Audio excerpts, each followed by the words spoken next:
Hello hi friends, welcome my YouTube channel. ഞാൻ നേരത്തെ ഒരു മത്തിപ്പുള്ളിയുടെ വീഡിയോ ചെയ്തില്ലായിരുന്നു. അപ്പോൾ ആ ചെടി മാത്രമേ നിങ്ങൾക്ക് കാണിച്ചു തരാൻ പറ്റുള്ളൂ. ഇതുണ്ടോ, ഇപ്പം ഈ സമയത്ത് അവർ കാ ഉണ്ടായി നോക്കിക്ക് നിറച്ച് നിൽക്കുവാണേ. നിറഞ്ഞ് നിൽക്കും. എന്തോരം ഉണ്ടായി നിൽക്കുന്നതെന്ന് നോക്കി നിങ്ങളെ കാണിച്ചു തരാം അതിൻ്റെ കായ എങ്ങനെയായിരിക്കുന്നതെന്ന്. ഇതുണ്ടോ, ഇതാണ് മത്തിപ്പുള്ളിയുടെ കായ. നല്ല ബലമാണ് കേട്ടോ, ഒന്നൊന്നും കുടിച്ചാൽ പോരിയല്ലത്. ഇതുണ്ടോ, കാണാൻ പറ്റുന്നുണ്ടോ?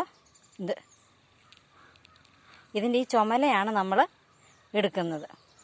ഇതിന് ഈ പച്ച ഇത് കളയണം. എന്നിട്ട് ഈ ചുമന്ന ഇത് കണ്ടോ, ഈ ചുമപ്പാണ്. ഇത് നല്ല പുളിയാണ് കേട്ടോ. ഇതിനകം ഞാൻ കാണിച്ചു തരാവേ എങ്ങനെയാണെന്ന് പൊട്ടിച്ച്. ഇതിൻ്റെ ചുവപ്പ് മാത്രമാണ് നമുക്ക് ആവശ്യമുള്ളത്.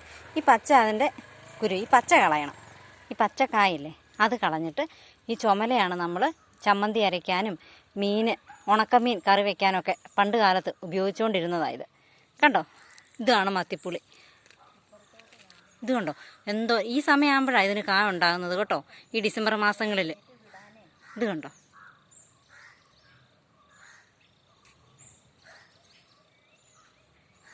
കണ്ടോ എന്തോരം ഉണ്ടായി നിൽക്കുന്നതെന്ന് നോക്കിക്കേ.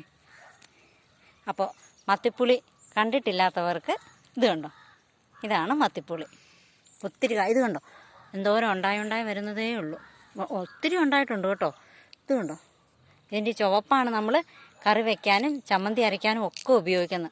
ആ മത്തിപ്പുള്ളിയുടെ അന്ന് കാണിച്ചപ്പോൾ അതിൻ്റെ ചെടി മാത്രം, ഈ ഇല മാത്രമല്ല എനിക്ക് കാണിച്ചു തരാൻ പറ്റുള്ളായിരുന്നു.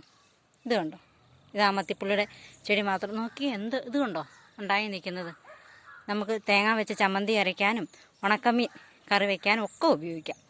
അപ്പോൾ എൻ്റെ കൊച്ചു വീഡിയോ ഇഷ്ടമായാൽ ലൈക്ക് ചെയ്യുക, സബ്സ്ക്രൈബ് ചെയ്യുക. Okay, bye bye.